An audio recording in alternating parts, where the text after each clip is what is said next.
నువ్వు పత్రికలో పేరు మార్చి పూజకిచ్చావు కదూ.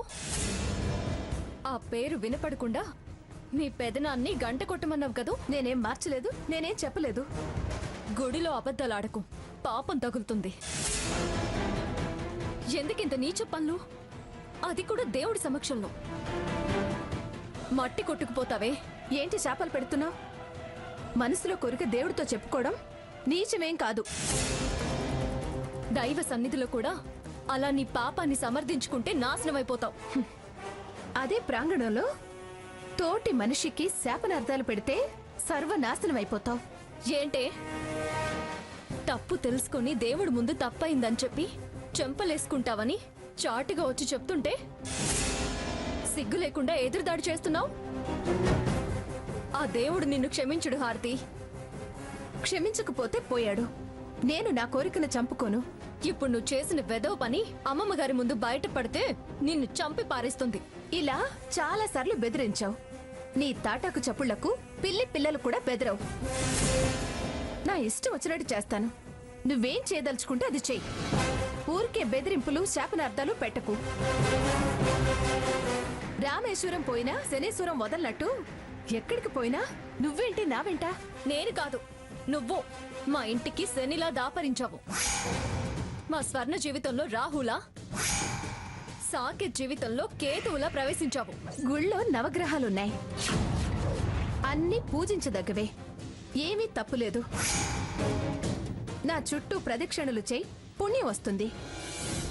నువ్వు మారో, నువ్వు చెబితే వినే రకానివి కాదు.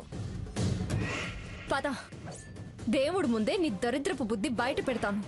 అమ్మమ్మ గారితో చెప్పి కోదండం వేయిస్తాను. అమ్మమ్మ గారు, అమ్మమ్మ గారు, అమ్మమ్మ గారు, అమ్మమ్మ గారు. హారతి వెంట ప్రదక్షిణలకు వెళ్ళినప్పుడే ఏదో వాదన పెట్టుకుని వార్త మోసుకొస్తాం అనుకున్నాను.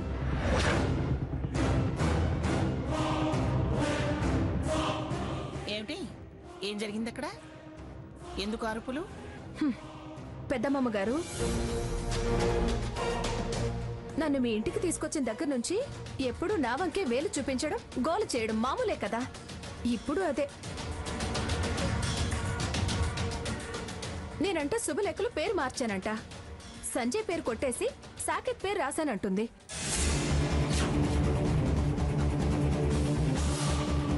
పాప పనులు చేయడం మానుకో, నాశనం అయిపోతావు, సర్వనాశనం అయిపోతావు, మట్టి కొట్టుకుపోతావు, శనిలా దాపురించావంటూ నా వెనకాల సహస్రనామాలు చదవడం మొదలు పెట్టింది.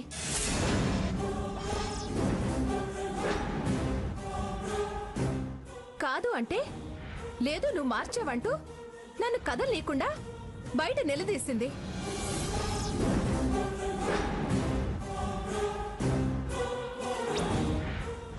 నేను విదిలించేసరికి ఇదిగో ఇలా అమ్మమ్మ అంటూ వచ్చింది.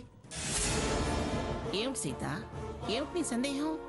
సందేహం కాదమ్మమ్మ గారు, నేను చూశాను. ఏం చూసావు? సీత, చాలా తప్పుగా మాట్లాడుతున్నావు. ఇంతదాకా వచ్చాక దాన్ని చెడ్డదాన్ని చేయాలని చూడకు. అది అలా చేయదు. మాట అంటే మాటే, మడమ తిప్పేది లేదు.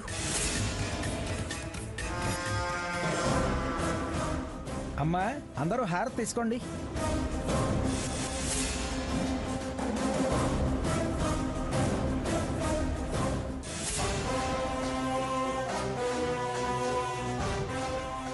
కావాలంటే ఆ కార్డు తీసుకొని చూపిస్తాను.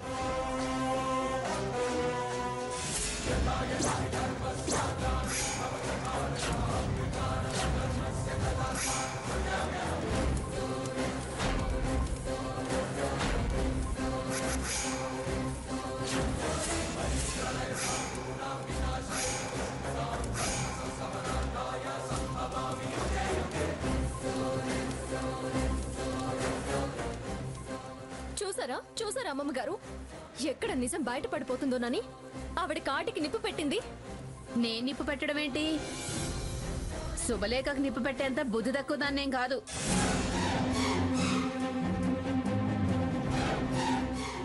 మరి అదెలా అంటుకుంది? అది మామూలేనమ్మా, అప్పుడప్పుడు కర్పూరం బిళ్ళలు పక్కనే ఉంటాయి కాబట్టి అంటుకుంటాయి. పూజారి గారు, ఆ? పూజ చేసింది మీరేగా? ఆ? ఆ కార్డులో సాకేతనేగా ఉంది.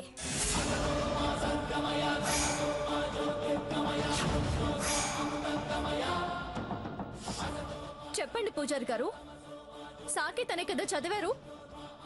ఏంటి సాకేతని చెప్పమని ఒత్తొత్తి పలుకుతున్నావు? అందులో సంజయ్ అనే ఉంది. నేనేమి ఒత్తొత్తి పలకడం లేదు, ఉన్నది ఉన్నట్టు చెప్పమంటున్నాను. చెప్పండి పూజారి గారు.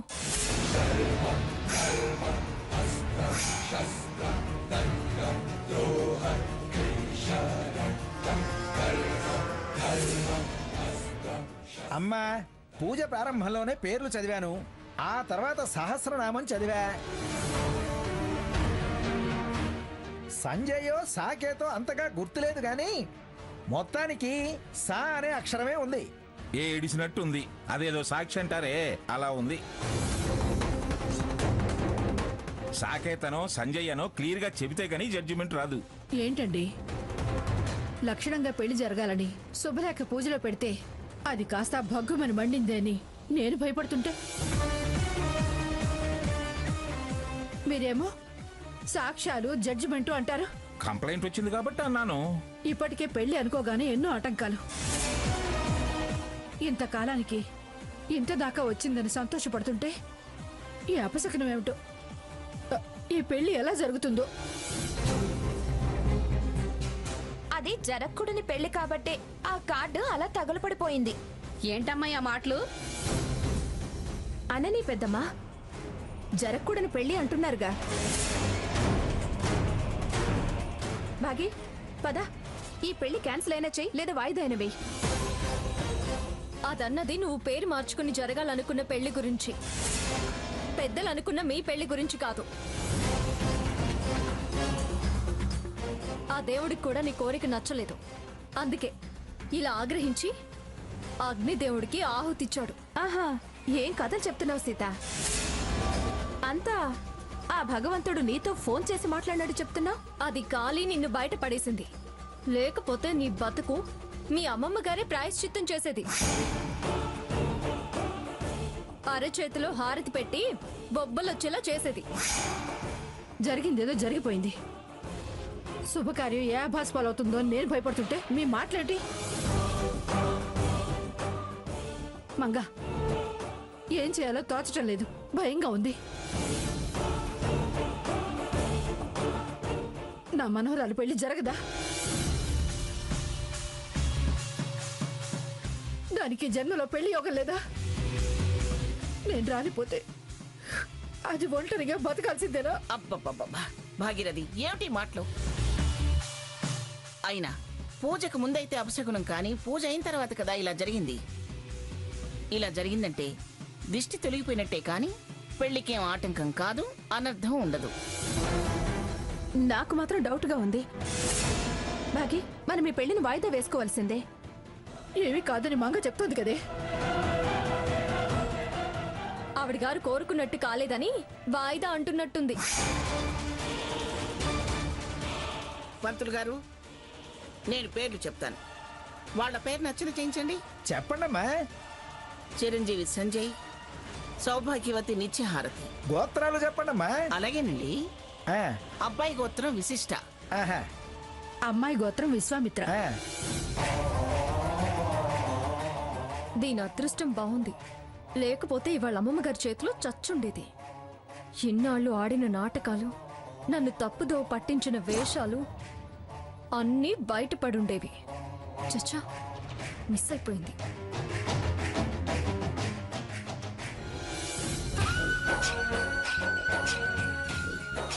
అమ్మా, అందరూ హారతి తీసుకోండి.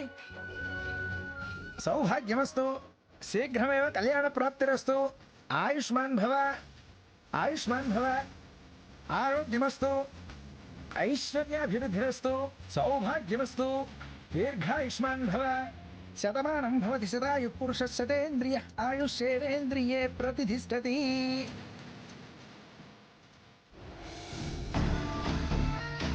ఆ సీత చాలా అఖండురాల్లా ఉంది.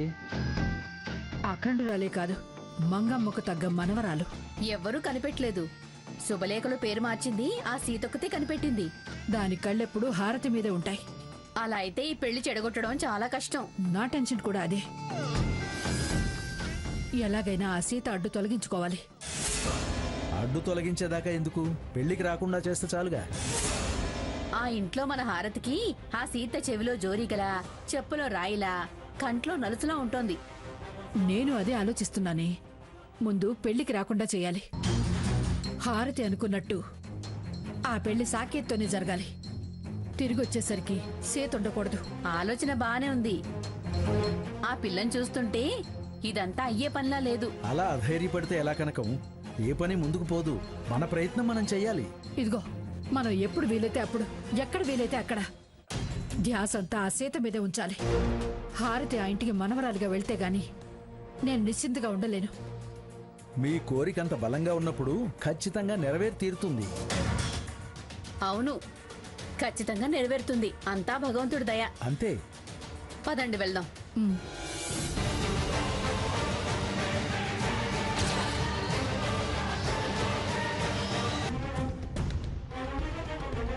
శుభలేఖలో పేరు మార్చి పూజ చేయిస్తే సాకేత్తో పెళ్ళైపోతుంది అనుకున్నావా? పూజ ఆగలేదు కదా, అలాగే పెళ్లి ఆగదు.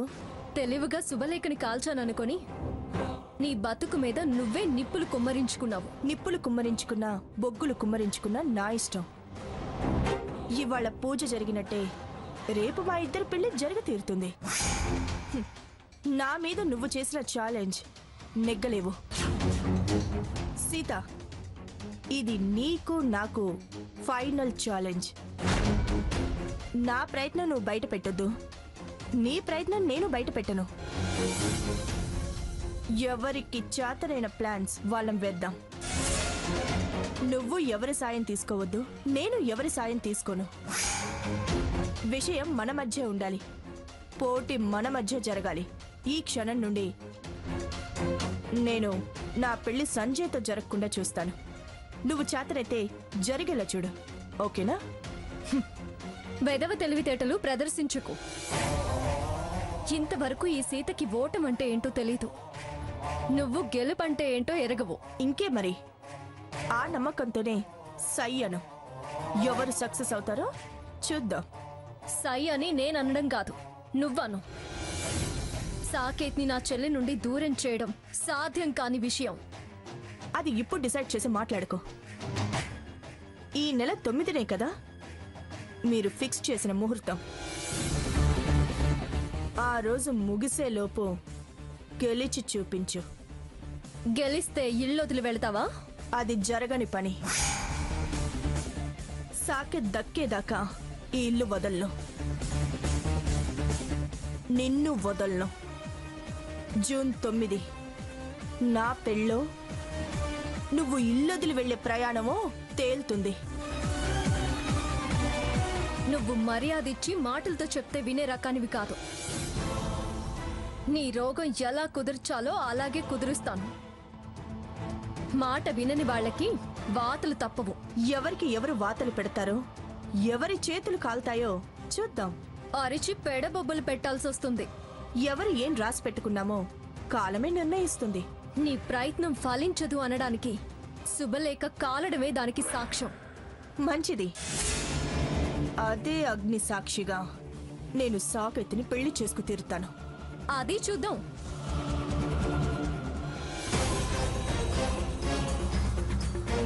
పిచ్చి సీత, నిన్ను దోషిగా నిలబెట్టినా ఇంకా నా గురించి అంచనా వేయలేకపోతున్నా.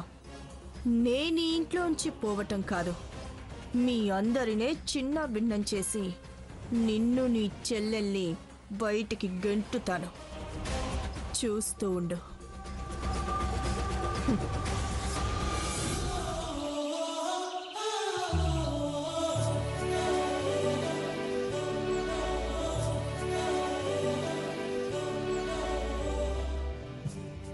సీత, హారతీది గదిలోనే ఉన్నట్టుంది. వారిని ప్రత్యేకంగా బొట్టు పెట్టి టిఫిన్ కి రండి అని పిలవాలేమో. మంత్రసానితనం ఒప్పుకున్న తర్వాత తప్పదుగా. ఏ పిలుపులైనా తలంబ్రాలు పడేంత వరకేగా.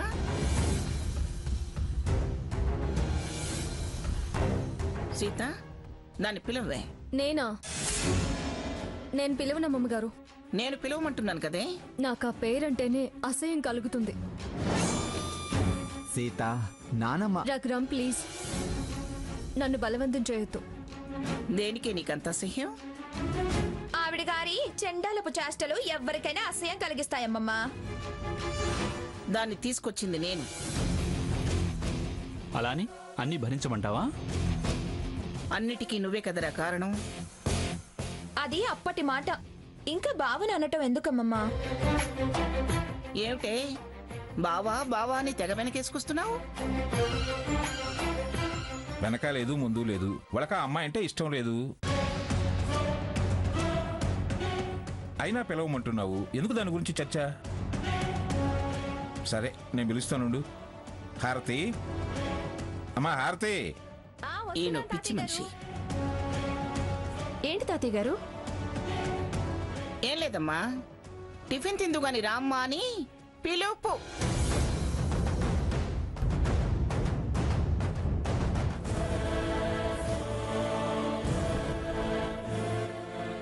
మంగా, ఏం భాగీరథి, ఏమిటి మంది మార్బలంతో సహా పొద్దున్నే దిగబడ్డావు? ఏమిటి విశేషం? ఒంటరిగా వండి వార్చడానికి ఇబ్బంది అయిపోయిందా? మేమంత గతిలేని వాళ్ళం కాదులేండి. నువ్వు ఆగవయ్యా పొగడతల పైడి రాజు.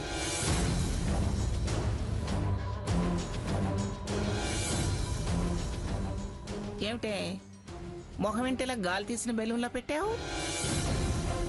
ఏమైంది? అను మంగా, అను. మగదిక్కు లేని వాళ్ళమనే కదా ఇంత చులకన. నీకు మగ దిక్కు లేకపోవడం ఏమిటి? అదిగో ఉన్నాడుగా మగ మహారాజు, తాంబూలాలు అందుకోవడానికి.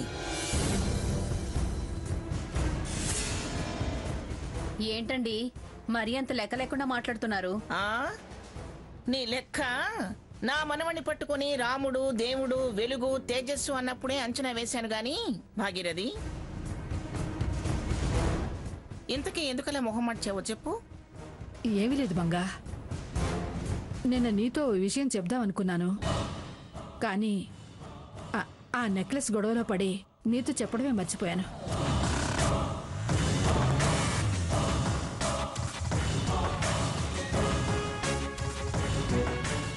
ఇంటికి వెళ్ళాక ఇదిగో వీళ్ళు గుర్తు చేశారు.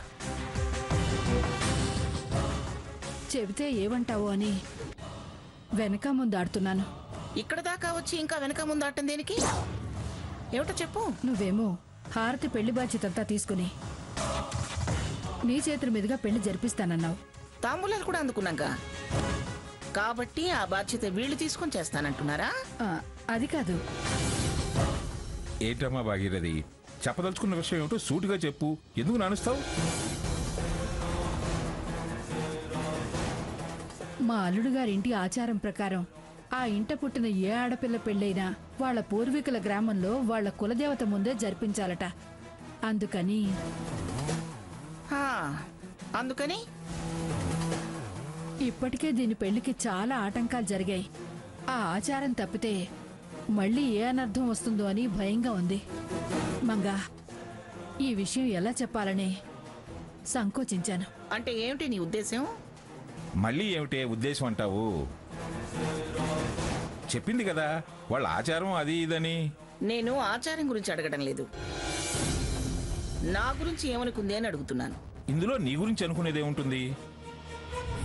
నువ్వేమనుకుంటావోనని తను అనుకుంటుంది. కాదు, ఆచార వ్యవహారాలు పాటించని దాన్ని, సాంప్రదాయాల్ని అనుసరించని మొండిదాన్ని అనుకుంది.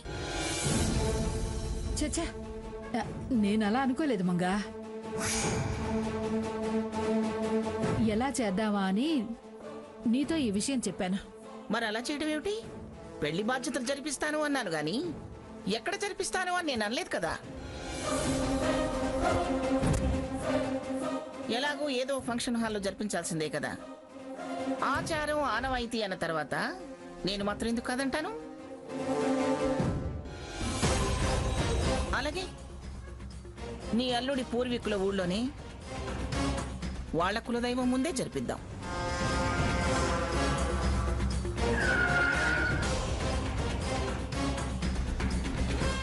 ఇలాంటి ఫంక్షన్లో నేనెందుకు అభ్యంతరం చెప్పి మూర్ఖురాలని అనిపించుకుంటాను?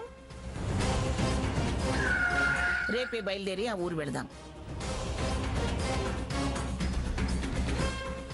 చాలా థ్యాంక్స్ మంగా. దేనికి? ఇంత తేలిగ్గా అంగీకరిస్తావు అనుకోలేదు మంగా.